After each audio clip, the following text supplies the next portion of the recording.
Ok, bonjour, bonsoir, je ne sais pas l'heure à laquelle vous regardez cette vidéo.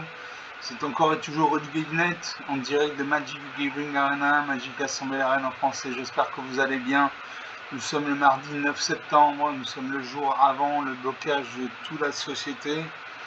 Il est 18h40 et j'ai envie de jouer à Magic comme tous les jours.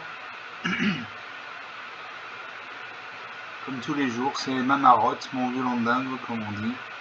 Voilà, il y en a c'est la chasse, d'autres la pêche, d'autres la philatélie, d'autres les animaux, moi c'est Magic. Voilà, pourquoi? Parce que chaque partie est unique, il y a du suspense, des retournements de situation, des moments où vous menez de très très loin et vous vous faites rattraper et finalement vous perdez la partie. Ou à l'inverse, vous êtes mené très largement et vous arrivez à remonter et vous gagnez la partie. Donc rien que pour ça, ça vaut le coup de jouer. Donc on va continuer avec mon deck chat amplifié contre le bot de Magic. Je vais vous montrer mon deck, on va le survoler. Donc il y a 250 cartes. Tous mes decks font 250 cartes. Normalement un deck normal c'est 60 cartes. On n'a pas besoin de plus de 40 à 50 cartes pour jouer. Pourquoi 250 cartes et pas 60 cartes? Parce que quand on a un deck de 60 cartes, on a toujours tendance à jouer toujours telle carte en premier, puis telle carte en deuxième, puis telle carte en troisième. Il y a une routine qui s'installe. Avec un deck de 250 cartes, je suis sûr que mes parties seront uniques. Donc il y a 250 cartes. J'ai l'autorité des consuls, les créatures que l'adversaire contrôle arrivent engagées. À chaque fois qu'une créature que l'adversaire contrôle arrive, vous gagnez un point de vie. Chaque gouttière enchantée, une à un lien de vie. Avant-garde léonine, 1 à 1. Magie curative, chat du sanctuaire, etc. Des cartes noires comme le souffle caustique, une créature ciblée gagne moins 3 avantages jusqu'à la fin du tour. Dévorer le lion, exilé une cible, créature planeswalker. La gueule sinistre, une créature ciblée quand un adversaire contrôle gagne moins de mana jusqu'à la fin du tour, etc. etc. Voilà, il y a 250 cartes comme ça, dont 148, dont 102 terrains. 102 terrains pour 250 cartes, c'est 41%. Normalement, en fait, un deck, ça doit comporter 40% de terrain. Si vous manquez de terrain, vous allez manquer de mana, vous n'allez pas pouvoir invoquer vos créatures. Et si vous avez trop de terrain, vous allez avoir moins de créatures. Et donc, vous pourrez invoquer vos créatures, mais vous aurez beaucoup moins de créatures. Donc, voilà. Donc, moi, j'ai choisi 41% au lieu de 40%. Comme ça, je suis sûr d'avoir un peu plus de terrain que la normale. Voilà. Donc, on va jouer. On va jouer le match contre un bot. C'est l'intelligence artificielle de Magic qui s'appelle Sparky, ça veut dire l'étincelant en français. Donc il est plus facile à jouer qu'un humain parce que il commet des erreurs tactiques qui coûtent la partie. Un joueur humain aurait persévéré, aurait peut-être renversé la partie. Donc voilà, Sparky. Lightning Wave, votre serviteur en face, ça veut dire onde de choc en français. Et on va jouer. L'adversaire joue en premier. Alors j'ai une plaine, donc une mana blanche. J'ai une île, donc une mana bleue. J'ai une forêt, donc une mana verte. J'ai Arabo, le premier croc, pour 3 mana, dont un blanc. Une de 2, les autres chats que vous contrôlez gagnent +1/+1. À chaque fois qu'Arabo ou une autre chat non jeton contrôlé arrive, créez un jeton de créature 1 blanc chat. Pour 5 mana, dont un blanc, j'ai de Léonin, un Léonin ingénieux, une 4/4. Et pour 4 points de mana, dont un blanc, mettez un marqueur +1/+1 sur une autre créature attaquante ciblée que vous contrôlez. Si cette créature est un chat, elle acquiert l'initiative jusqu'à la fin du tour. L'initiative, c'est cette créature inflige des blessures de combat avant les créatures sans l'initiative. Ça veut dire qu'elle peut détruire une carte avant que cette carte ne fasse des dégâts. Parce que normalement, quand 2 cartes s'affrontent, elles s'infligent simultanément des dégâts. Une créature qui a la vigilance va infliger ses dégâts à l'adversaire avant que cet adversaire ne nous inflige des dégâts. Donc, elle peut détruire l'adversaire avant que l'adversaire n'attaque. Pour 2 points de mana, dans au moins en noir, j'ai instant d'envie, une créature ciblée gagne moins de jusqu'à la fin du tour, vous gagnez 2 points de vie. Et pour 3 mana, dans au moins 2 noirs, j'ai la chute du héros, détruire une cible créature planeswalker. Je garde ces cartes. Je salue mon adversaire, même si c'est une machine. On a un serpent de montagne, donc il a un deck monocouleur rouge. Il faut savoir que Sparky, l'étincelant en français, l'intelligence artificielle de Magic, Il n'utilise que des decks monochromes. Donc là, il a joué un mana rouge, donc il a un deck rouge. À moi, j'ai posé une plaine. À mon adversaire de jouer. Il fait un choc, il m'inflige 2 points de dégâts, 18 à 20. La partie commence. L'adversaire pose une deuxième montagne. Il invoque le voleur de nid, célérité de 1. Donc célérité, il peut attaquer dès son arrivée sur le champ de bataille, il n'a pas ce qu'on appelle le mal d'invocation, donc il me fait 2 points de dégâts, 16 à 20. J'ai posé une deuxième plaine. Je vais la faire du porte express. Quand cette créature arrive, choisissez une créature ciblée que vous ne contrôlez pas. Chaque créature que vous contrôlez inflige une blessure à cette créature. Je n'ai pas de créature sur le champ de bataille pour l'instant, donc je ne joue pas mon affaire de porte express. Suivant, je termine le tour. Ça pour une troisième montagne, il a 3 points de mana. Pour 3 points de mana, il invoque le Minotaure de Hurlant, une 2-3. Il m'attaque avec sa 2-1, 14 à 20. Je pioche Liliana, général de la Horde de l'Effroi, un Planeswalker, un arpenteur de plaine en français. Vous voyez en bas à droite, il y a un 6, ça veut dire qu'elle a 6 points de vie. Et suivant ses actions, elle gagne ou elle perd des points de vie et elle peut être attaquée par l'adversaire. Donc je vais poser une forêt. Et là, je peux jouer Arabo, le premier croc, une 2-2. Les autres chats contrôlés gagnent +1/+1. À chaque fois que Carabo ou un autre chat non jeton contrôlé arrive, crée un jeton de créature à 1 blanche chat. Donc je crée un jeton de créature blanche chat. Dans la sorte de jouer, il pose une 4e montagne. Il attaque avec sa de 1, je vais bloquer avec ma 2. Alors là, une possibilité, soit il ne change rien, sa créature meurt et ma créature meurt, soit il booste sa créature et ma créature meurt et sa créature ne meurt pas. Donc il n'a pas boosté, donc nos 2 cartes sont mortes. Je vais jouer une Nil. Je pourrais jouer l'affaire du port express.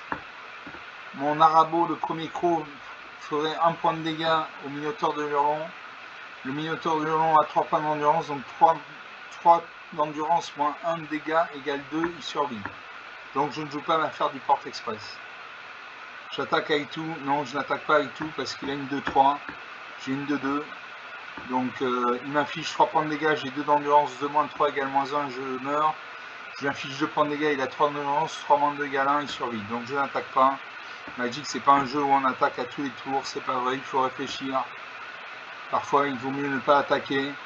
Là ça pose une 5e montagne, il fait réduire ensemble, il détruit mon Arabo, chef de croc. Il m'attaque 12 à 20. Je pose une plaine. Je peux jouer le Léonin ingénieux, une 4-4.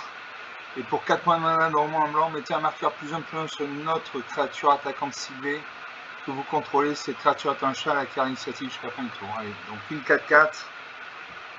Une créature moyenne, de force moyenne. Là, ça pour une 6e montagne, il y a 6 points de mana. Il fait réduire ensemble. Il détruit il détruit ma créature.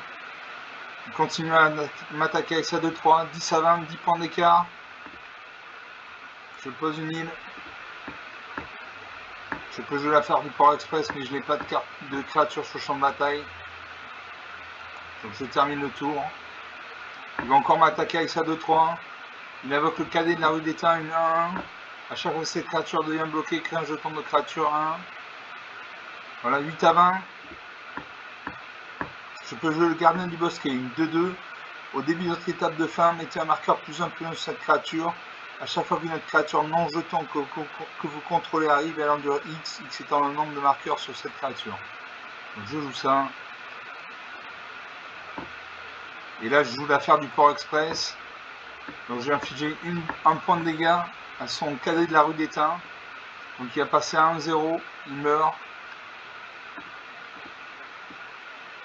Je mets un marqueur +1/+1 sur mon gardien du bosquet, il passe à 3-3. Narsa invoque un deuxième Minotaure de Hurlant, une 2-3. Est-ce qu'il m'attaque? Il m'attaque avec sa 2-3.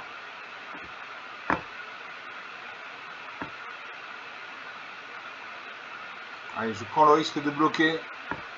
Il lui reste une carte. Peut-être qu'il va gonfler les stats de sa créature. Oui, elle gagne +1/+0. Une 3-3. Donc nos 2 créatures vont mourir. Non, sa créature a survécu parce qu'elle avait l'initiative. Donc j'ai fait un pari, j'ai perdu mon pari. Maintenant il me reste des cartes noires. 8 points de dégâts, 8 points de vie. Plus que 4 points de vie, 4 à 20, ça va être très difficile de revenir. Je peux jouer cœur, une 2-2. Et pour 2 points de mana dans mon blanc, engager une créature non enchantement ciblée. 4 à 20, 16 points d'écart. Et là, il me finit. Non. Je bloque un de ces minotaures de l'Orient avec ma 2-2. 2 à 20, 18 points d'écart. Et je ne peux pas jouer de cartes, donc je vais mourir. On a ça pour une montagne, une attaque avec celle de 3. Voilà, moins 2 à 20. 11 minutes de jeu depuis le début de cette partie, de cette vidéo. Donc il avait 2 créatures.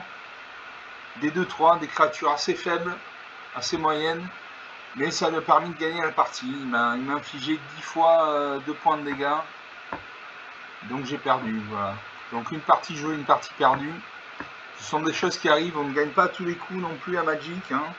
Tout comme on n'attaque pas tous les tours, on ne gagne pas tous les coups non plus. Voilà, c'est ce qui fait aussi le charme de ce jeu, parce que si on gagnait tout le temps, il n'y aurait plus aucun intérêt. Donc voilà. Ok, donc on lance une deuxième partie. Toujours mon deck champ amplifié contre le bot de Magic. L'intelligence artificielle de Magic. Voilà, c'est parti. L'étincelant français. Vous commencez. Alors j'ai une île, donc une mana bleue. J'ai 3 forêts, donc 3 mana vertes. J'ai l'affaire du port express pour 2 mana dans blanc. On vient de l'avoir dans la partie précédente. Quand cette affaire arrive, choisissez une créature ciblée que vous ne contrôlez pas. Chaque créature que vous contrôlez inflige une dé sur cette créature. À résoudre, 23 créatures en attaqué, résolu. Les créatures contrôlées gagnent plus 1 plus 0. Pour 6 mana dans moi en blanc, j'ai Félidar bondissant, une 4-7, donc une créature relativement forte. A chaque fois que cette créature attaque, tant qu'elle est scellée, mettez un marqueur plus 1 sur chaque autre créature que vous contrôlez. Vous gagnez un point de vie pour chacune de ces créatures. C'est les deux. C'est les deux, ça veut dire engager n'importe quel nombre d'autres créatures que vous contrôlez, dont la force totale est supérieure ou égale à 2. Cette monture devient scellée jusqu'à la fin du tour, ne scellée que lorsque vous pourrez lancer un rituel. Enfin, pour 3 mana d'au moins un noir, je vais le remettre souillé. Si un adversaire devait gagner des points de vie, ce joueur perd autant de points de vie à la place. Allez, je garde ces cartes. Je fais le pari que j'ai pioché de la mana noire et de la mana blanche bientôt. Je salue mon adversaire, je pose une île. Mon adversaire pose une île également, donc il a un deck monocouleur bleu. Il invoque le Goéland Zephyr, une créature à un vol. Je pose une forêt. L'adversaire pose une deuxième île. Il invoque la Chamane Sanro, une 2-1. Il m'attaque avec ça à 1, 19 à 20, la partie commence. Chamane Sanro, à chaque fois qu'une créature avec le vol que vous contrôlez arrive, cette créature gagne plus 1 jusqu'à la fin du tour. Je joue une deuxième forêt. Je ne peux toujours pas jouer mes cartes, il me manque de la mana noire et de la mana blanche. Mon adversaire m'attaque avec ces deux créatures, il me fait 3 points de dégâts, 16 à 20. Je pioche le refuge Félidar. Je joue une troisième forêt. Donc j'ai 4 terrains, 4 points de mana, mais ce n'est pas de la mana de la bonne couleur. Mon adversaire avec le céphaloprophète 3-3. Il regarde les deux cartes de sa bibliothèque, il en met une en dessous, une au-dessus. Il m'attaque les deux créatures, 13 à 20, 7 points d'écart. Je ne peux pas jouer mes cartes. Il me manque de la mana blanche et de la mana noire. J'ai fait un pari en prenant cette main. Alors ça invoque la vigie sous serment en 3. J'ai fait le pari de piocher de la mana blanche très rapidement. Alors ça m'attaque 7 à 20. Je peux jouer le comédien circonspect une 3-1. Quand cette créature arrive, boomer, surveillez 1. Surveiller 1, ça veut dire regarder la carte au-dessus de la bibliothèque. Soit on la garde au-dessus, soit on la met dans le cimetière. C'est une montagne. Je n'ai pas besoin de mana rouge, donc je la mets dans le cimetière. Alors ça a 4 créatures, dont une volante. Il invoque une deuxième Chamane Sanro. Et il m'attaque. Il m'attaque avec ça à 1 volante. Alors je ne peux pas bloquer sa créature volante parce que je n'ai ni le vol ni la portée. Une créature volante ne peut être bloquée que par des créatures qui ont le vol ou la portée. Donc le vol, c'est avoir des ailes. Et la portée, c'est comme si vous aviez une catapulte dans les mains et que vous pouvez vous battre contre des créatures qui ont le vol. Voilà. Donc j'ai bloqué ça de 1, sa Chamane Sanro. Ma créature va mourir, mais sa créature va mourir également. Voilà. 6 à 20, 14 points d'écart. Je mets la valeur sauvage dans le cimetière. Je pioche tirer sur le shérif. Je ne peux toujours pas jouer mes créatures, mes cartes. Ah, j'ai 8 cartes. Il faut que je me défausse d'une carte. Dans une main, normalement, on a le droit à 7 cartes maximum. À part si vous avez une carte qui dit il n'y a pas de maximum au nombre de cartes que vous pouvez posséder dans votre main. Donc, qu'est-ce que je peux jouer? Qu'est-ce que je peux enlever? Je peux enlever la vengeance des corbeaux.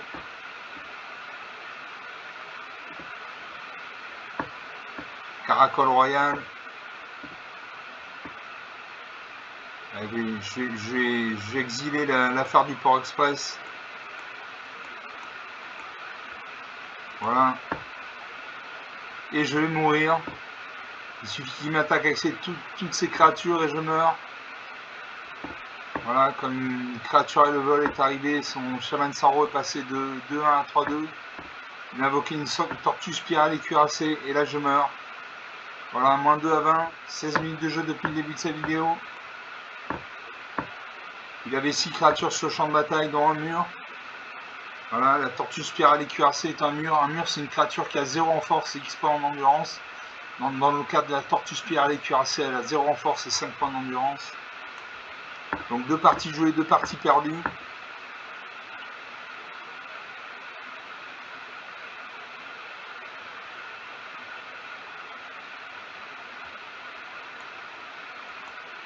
On va faire une troisième partie.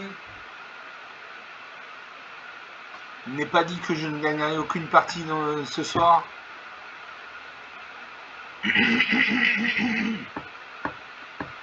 Je commence. Alors j'ai une plaine, donc une mana blanche. J'ai un marais, donc un mana noir. J'ai 2 forêts, donc 2 mana vertes. J'ai le frère de bande d'Adjani pour 2 mana dans le moins blanc. Une de 2. À chaque fois que vous gagnez des points de vie, mettez un marqueur +1 +1 sur cette créature. Pour 5 mana dans le moins blanc, j'ai le Léonin ingénieux, une 4-4. Et pour 4 points de mana dans le moins blanc, mettez un marqueur +1 +1 sur une autre créature ciblée attaquante que vous contrôlez. Si cette créature instant chat, elle acquiert l'initiative jusqu'à la fin du tour. Et pour 4 mana dans le moins noir, j'ai Vengeance des Corbeaux. À chaque fois qu'une créature vous attaque ou attaque un planeswalker que vous contrôlez, le contrôleur de cette créature perd un point de vie, vous gagnez un point de vie. Je garde ces cartes, j'ai suffisamment de points de mana, j'ai de la mana blanche, j'ai de la mana noire, donc je peux jouer mes cartes. Je salue mon Arsarp, même si c'est une machine, et je joue une peine. Comme ça, au prochain tour, je pourrais jouer le frère de bande d'Adjani. Mon Arsarp pose une montagne, donc il a un deck monocouleur rouge. Je pose un marais, un mana noir. Je peux jouer le frère de bande d'Adjani, une 2-2. A chaque fois que vous gagnez des points de vie, mettez un marqueur +1 +1 sur cette créature. Ok. Non, ça pose une deuxième montagne. Je pose une montagne. Et je peux jouer le Gaelisha, une 1-3 vol vigilance. Vigilance, ça veut dire qu'elle ne s'engage pas quand elle attaque. Quand une créature attaque, en général, elle s'engage, c'est-à-dire qu'elle s'incline vers la droite.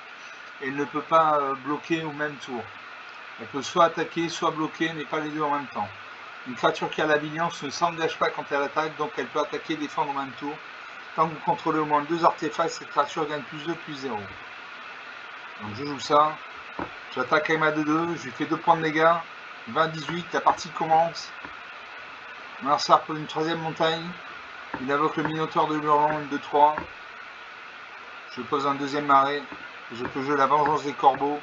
A chaque fois qu'une créature vous attaque ou attaque un planeswalker que vous contrôlez, le contrôleur de cette créature perd un point de vie, vous gagnez un point de vie. Donc à chaque fois qu'il va attaquer, il va perdre un point de vie et je vais gagner un point de vie. Alors j'attaque avec ma 1-3. Pourquoi? Parce qu'elle a le vol. En face, il n'y a ni le vol ni la portée, donc il ne peut pas bloquer ma créature. Je lui fais un point de dégâts. 20-17. Alors ça repose une quatrième montagne, il a 4 points de mana. Pour 3 points de mana, il invoque le bombardement d'assaut.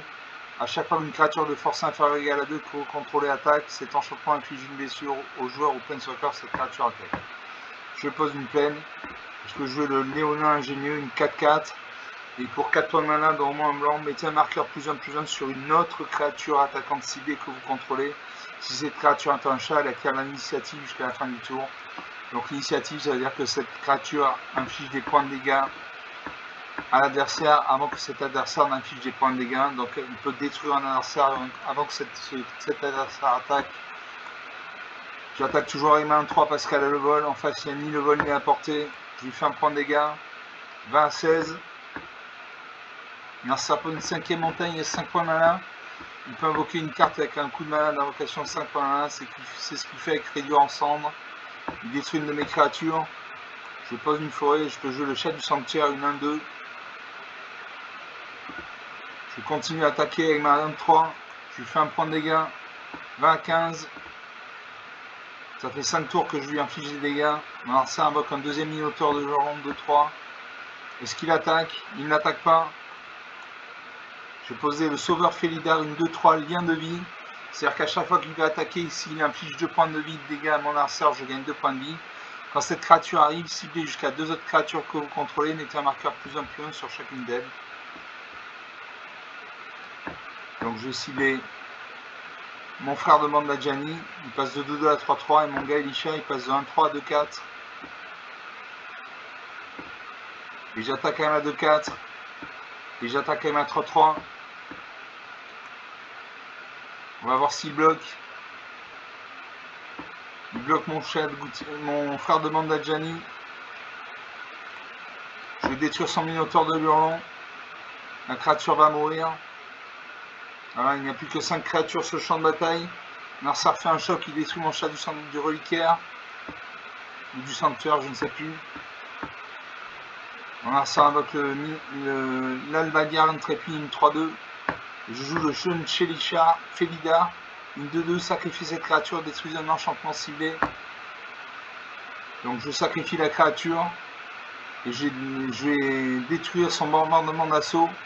Parce que son bombardement d'assaut inflige, à chaque fois qu'une créature de force inférieure à 2 que vous contrôlez attaque, cet enchantement inflige une blessure au joueur au Planeswalker, cette créature attaque. Donc je ne veux pas ça.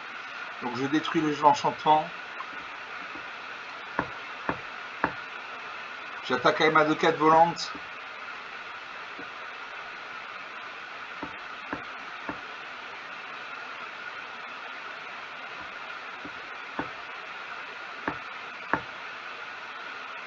Et j'attaque aussi avec mon sauveur Félida. On va voir s'il bloque. Il bloque mon sauveur Félida. Je vais infliger 2 points de dégâts à son Elbardien intrépide. Ma créature va mourir, mais sa créature meurt également. Il reste 3 créatures sur le champ de bataille. 22 à 11, 11 points d'écart. Mon Narcissa attaque. Comme il attaque, il perd un point de vie, je gagne un point de vie. 23 à 10. Et je bloque avec ma 2-4. Voilà. 2 créatures ont survécu. J'attaque avec ma 2-4. Elle a le vol. En face, il n'y a ni le vol ni la portée. Il ne peut pas bloquer. 23 à 8. 15 points d'écart. Narcissa pose un 9e arrêt. Une 9e montagne, pardon. Il m'attaque, donc il perd un point de vie. Je gagne un point de vie. 24 à 7. Je bloque toujours sa 2-3 et ma 2-4. Je pose une autre plaine. J'attaque avec ma 2-4. 24 à 5. 19 points d'écart. Il invoque le rassemblement de gobelins. Il crée 2 jetons gobelins 1. Comme il m'attaque, il perd un point de vie. Je gagne un point de vie. 25 à 4. Je bloque toujours sa 2-3 et ma 2-4. Là, il a mal joué. Il aurait pu attaquer avec toutes ses créatures. Je n'en bloquais qu'une. Et je peux jouer l'invocation Bahamut. Invocation Bahamut, premier et deuxième tour, détruisez jusqu'à un permanent non terrain ciblé. Troisième tour, piochez 2 cartes. Quatrième tour, cette créature inflige à chaque adversaire un nombre de blessures égal à la valeur de mana totale des autres permanents que vous contrôlez. Donc ça, c'est une carte très puissante, une 9-9 vol. Voilà, je détruis un permanent non terrain ciblé. Donc je détruis ça 2-3. J'attaque avec ma 2-4. Je lui fais 2 points de dégâts. 25 à 2. 23 points d'écart. Il invoque le rassemblement de gobelins une deuxième fois. Donc il a 6 créatures sur le champ de bataille.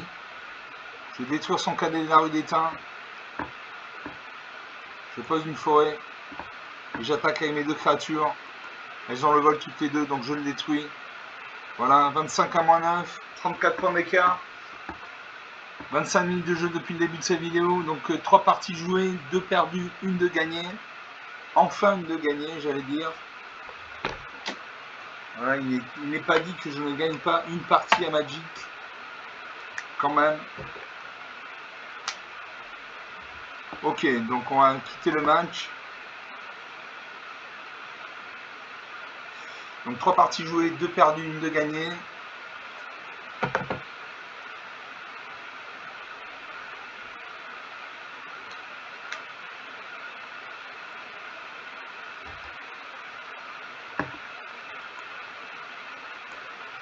On fait une 4e partie. On a encore un peu de temps, 26 minutes depuis le début de cette vidéo.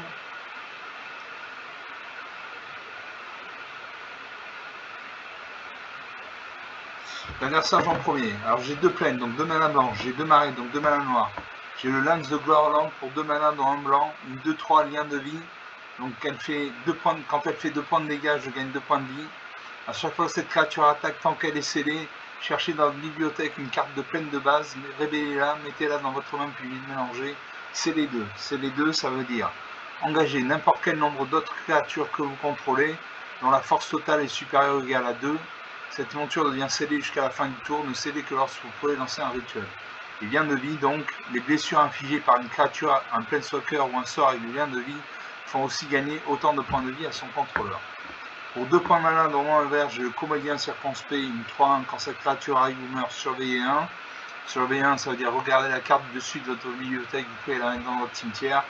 Et pour 6 mana dans moins de 3 verts, j'ai Marche du Monde, un enchantement. Les créatures que vous contrôlez ont une force et une endurance de base de 6-6 et sont des limits en plus de leur autre type. À chaque fois qu'un adversaire lance un sort, si ce n'est pas son tour, vous créez un jeton de créature 3-3 verte, éléphant. Allez, je garde ces cartes.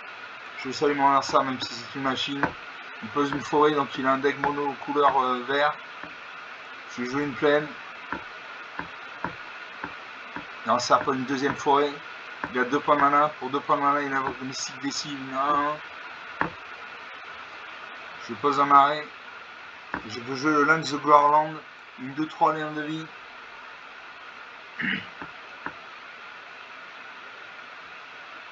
L'adversaire invoque la majesté colossale, un enchantement. Au début de votre entretien, si vous contrôlez une créature de force supérieure égale à 4, piochez une carte. Il m'attaque avec ça à 1, j'ai bloqué avec ma 2-3. Alors il y a 2 possibilités. Non, je ne bloque pas.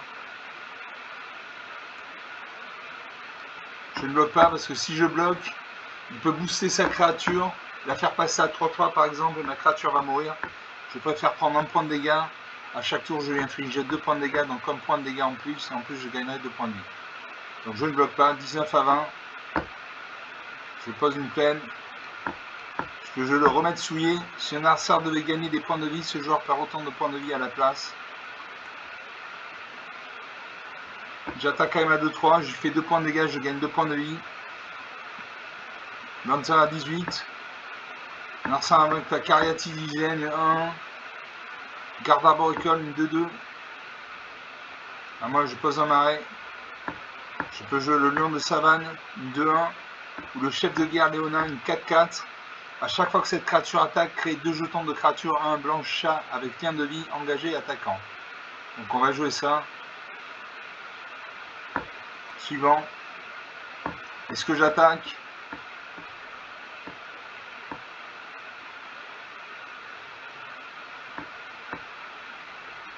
Je n'attaque pas. Je garde ma 2-3 intact parce qu'elle a le lien de vie. J'attaquerai au tour prochain avec mon chef de guerre léonin. Marcin invoque l'araignée sentinelle, une 4-4 vigilance portée. Il m'attaque avec 2 créatures. Donc je bloque sa 2-2 avec ma 4-4. Ça 1 ma 2-3. Est-ce qu'il va booster ces créatures? Non. Ces 2 créatures meurent. Je pose une plaine. Je peux jouer le lion de savane, une 2-1.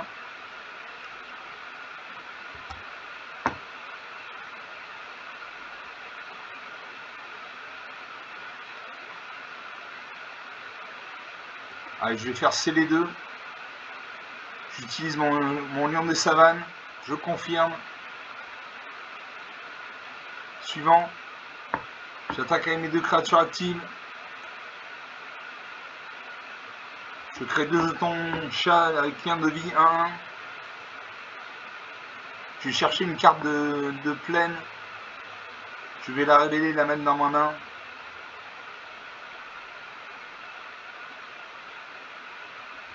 Voilà, je choisis une plaine. Je récupère une plaine. Et on passe aux attaquants. Une de mes créatures meurt. Je gagne des points de vie. 27 à 12. 15 points d'écart. Narsar prend une 5e forêt. Il invoque le ballot de Grandon, une 4-4, donc une grosse créature. Il a 2 4-4. Il m'attaque avec sa 1 et sa 4-4. 22 à 12. Je pose une peine. Je peux jouer le sauveur Félidar, une 2-3 lien de vie. Quand cette créature arrive, cibler jusqu'à 2 autres créatures que vous contrôlez, mettez un marqueur +1/+1 sur elle. Donc je vais mettre un +1/+1 sur mon chat sur mon chef léonin. Et un +1/+1 sur mon lion de savane. Mon chef de guerre léonin passe à 5-5. Mon lion de savane à 3-2. J'attaque avec tout. On va voir ce qui se passe. Je crée 2 jetons chat avec lien de vie. 1. Mon Narsar bloque. Il booste sa créature. Voilà. Il pioche 2 cartes parce qu'il y a une carte avec une force égale à 4. Il m'attaque avec ces 2 créatures. Je ne bloque pas. Si je bloque ça à 1 avec ma 2-3. Est-ce qu'il va booster sa créature? Non. 22 à 8, 14 points d'écart. 24 à 8. Et je ne peux pas jouer mes cartes, il me manque de la mana verte. Donc suivant, j'attaque avec tout. Je vais lui faire 4 et 2, 6 points de dégâts. Et comme j'ai le lien de vie, je vais gagner 6 points de vie. Il ne peut pas bloquer, sa créature est engagée. Voilà. 30 à 2, 28 points d'écart. C'est difficile à lui de revenir. Il pose une 7e forêt. Il m'attaque avec sa 4-4, 26 à 2. 24 points d'écart. Je pose une peine. Je ne peux toujours pas jouer mes cartes. J'attaque et là je le finis. Voilà. 32 à -4. 36 points d'écart. 33 minutes de jeu depuis le début de cette partie, de cette vidéo. Donc sur 4 parties, j'en ai perdu 2, j'en ai gagné 2. Haut la main. Donc on va rester sur une bonne impression. On va s'arrêter là. J'espère que vous avez apprécié. Ces parties étaient intéressantes, j'ai trouvé. Vous pouvez lâcher des pouces bleus, des likes, des j'aime, faire des commentaires. Vous pouvez faire en commentaire notamment me dire quelle durée idéale pour une vidéo pour vous. Est-ce que c'est une demi-heure, 3/4 d'heure, 1 heure? Vous pouvez parler de la chaîne autour de vous si vous pensez que ça peut intéresser quelqu'un de votre entourage. Je vous remercie d'avoir regardé ces parties. Je vous salue et je vous dis à très bientôt. Ciao.